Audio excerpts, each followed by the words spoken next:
নমস্কাৰ সৰ্বপ্ৰথমে আমি আমাৰ YouTube channel education and entertainment kingdom চেনেলটিলৈ আপোনালোক সকলোকে স্বাগতম জনাইছোঁ। আমি আমাৰ পূৰ্বৰ যি ভিডিঅ'সমূহ আছিল সেই ভিডিঅ'সমূহত মোৰ কণ্ঠৰ জৰিয়তে বিভিন্ন ধৰণৰ বায়োগ্ৰাফি হওক মহান যুঁজাৰুসকলৰ ভিডিঅ'সমূহ মোৰ কণ্ঠৰ জৰিয়তে দিবলৈ চেষ্টা কৰিছিলোঁ। কিন্তু ইয়াত অনুভৱ কৰিলোঁ যে কণ্ঠৰ জৰিয়তে যেতিয়া ভিডিঅ' কৰা হয় তেতিয়া এডিটিঙৰ ক্ষেত্ৰত কিছু সময়ৰ অপব্যয় হয় যেন মোৰ অনুভৱ হ'ল। গতিকে ভিডিঅ'ৰ জৰিয়তে আমি এই মহান ব্যক্তিসকলৰ বিষয়ে আলোচনা কৰিম বুলি আগবাঢ়ি আহিলোঁ। আজি আমাৰ এই খণ্ডটো হৈছে দ্বিতীয় খণ্ড আৰু এই দ্বিতীয় খণ্ডত আমি আপোনালোকৰ আগত আলোচনা কৰিবলৈ ওলাইছোঁ। সেয়া হৈছে ভোগেশ্বৰী ফুকননি। ভোগেশ্বৰী ফুকননিৰ বিষয়ে যেতিয়া মই ইউটিউবত চাৰ্চ কৰিলোঁ তেতিয়া খুব কম ভিডিঅ' মই দেখিলোঁ আৰু বিভিন্ন ধৰণৰ ছ'চিয়েল মিডিয়াসমূহতো তেখেতৰ বিষয়ে খুব কম সংখ্যকভাৱে আলোচনা যেন মোৰ অনুভৱ হ'ল। গতিকেলৈ মোৰ মনত এটা প্ৰশ্ন হ'ল, এনেধৰণৰ ইমান মহান ব্যক্তি এগৰাকী যি আমি স্বাধীনতাৰ আন্দোলনৰ ক্ষেত্ৰত বা স্বাধীনতাৰ আন্দোলনত আমি হেৰুৱালোঁ, যাক আমি শ্বহীদ বুলি এতিয়া বৰ্তমান আমি কওঁ, সেইগৰাকীক আমি বৰ্তমান সময়ত আমি অসমবাসীয়ে পাহৰি গৈছোঁ নেকি? আৰু সেয়েহে কনকলতা বৰুৱাৰ পাছতে আমি ভোগেশ্বৰী ফুকননিৰ কথা আমি আলোচনা কৰিবলৈ আমি হাতত ল'লোঁ। সমগ্ৰ ভাৰতবৰ্ষত 1942 চনত যেতিয়া ভাৰত ত্যাগ আন্দোলনৰ তীব্ৰ প্ৰভাৱ পৰিছিল তেতিয়া আমাৰ অসমো পাছ পৰি থকা নাছিল। সমপৰ্যায় হিচাপে অসমতো ভাৰত ত্যাগ আন্দোলনৰ তীব্ৰ প্ৰভাৱ পৰিছিল আৰু আমি আজি যাৰ বিষয়ে আলোচনা কৰিবলৈ ওলাইছোঁ সেয়া হৈছে নগাঁৱৰ এগৰাকী মহিলা অৰ্থাৎ বোৱাৰী আছিল। সেয়া হৈছে ভোগেশ্বৰী ফুকননি। ভোগেশ্বৰী ফুকননিৰ জন্ম হৈছিল 1885 চনত। তেওঁ নগাঁৱৰ বৰহমপুৰৰ ভোগেশ্বৰ ফুকনৰ পত্নী আছিল।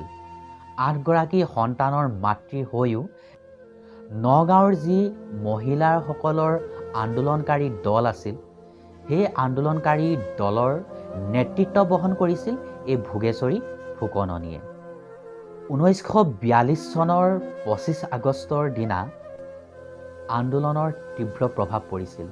সেই আন্দোলনকাৰী দলটোৱে ভোগেশ্বৰী ফুকননিৰ নেতৃত্বত স্থানীয় ডাকঘৰ আৰু ষ্টেচনসমূহ অৰ্থাৎ ৰেলৱে ষ্টেচনসমূহ ধ্বংস কৰিছিল আৰু এই কাৰ্যকলাপত ব্ৰিটিছসকলে এই আন্দোলনকাৰী দলটোৰ ওপৰত নিৰ্বিচাৰে গুলীবৰ্ষণ কৰিছিল আৰু এই গুলীবৰ্ষণত 2জন ব্যক্তিৰ মৃত্যু হৈছিল। এজনৰ নাম আছিল কলাই কোঁচ আৰু আনজনৰ নাম আছিল হেম বৰা। এই 2জনৰ মৃত্যুৰ লগে লগে এই আন্দোলনকাৰী দলটোৰ আৰু প্ৰভাৱ পৰিছিল অৰ্থাৎ আৰু তীব্ৰ হৈ পৰিছিল।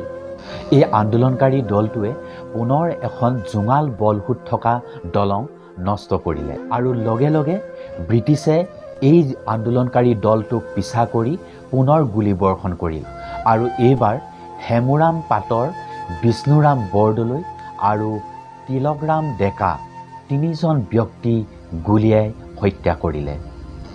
তথাপিতো ভোগেশ্বৰী ফুকননিৰ নেতৃত্বত থকা এই দলটো কিন্তু বিচলিত নহ'ল আৰু আন্দোলন অব্যাহত ৰাখিল।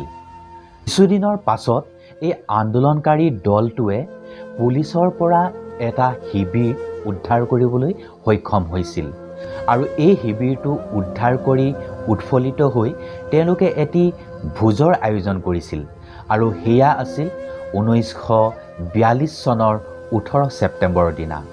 সকলো ৰং ধেমালি কৰি ভোজৰ আয়োজন কৰি আছিল।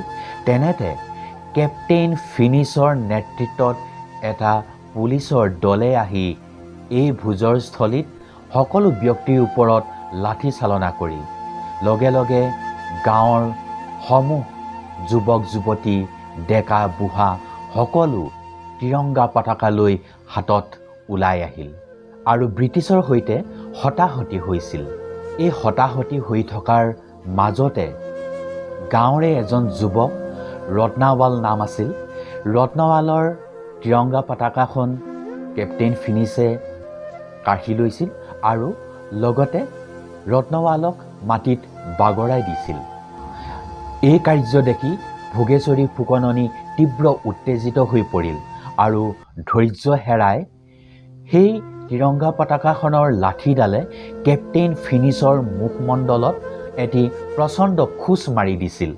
লাজ অপমানত কেপ্টেইন ফিনিছে নিজৰ ৰিভলভাৰে ভোগেশ্বৰী ফুকননীৰ মূৰত গুলী মাৰিল আৰু দুদিনৰ অন্তত অৰ্থাৎ 1942 চনৰ 20 ছেপ্টেম্বৰৰ দিনা ভোগেশ্বৰী ফুকননীয়ে ইহলীলা সম্বৰণ কৰিল। ভোগেশ্বৰী ফুকননীয়ে মৃত্যুৰ সময়ত নিজৰ স্বামী ভোগেশ্বৰ ফুকন আৰু 6জন পুত্ৰ সন্তান আৰু 2গৰাকী কন্যা সন্তানক এৰি থৈ যায়। এই শ্বহীদ, এই বীৰাংগনা ভোগেশ্বৰী ফুকননীক আমাৰ তৰফৰ পৰা আন্তৰিক শ্ৰদ্ধাঞ্জলি জ্ঞাপন কৰিছোঁ। বন্ধু বান্ধৱীসকল, এয়াই আছিল অসমীয়া যুঁজাৰু ভোগেশ্বৰী ফুকননীৰ 1942 চনৰ স্বাধীনতা আন্দোলনৰ বীৰ বীৰাংগনাৰ কাহিনী। এনেধৰণৰ ভিডিঅ'সমূহ পাবৰ বাবে আপোনালোকে চেনেলটো ছাবস্ক্ৰাইব কৰিব, শ্বেয়াৰ কৰিব, লাইক কৰিব। সকলোৰে মংগলময় কামনা কৰি আজি আমাৰ ভিডিঅ'টি ইমানতে অন্ত পৰিল। ধন্যবাদ।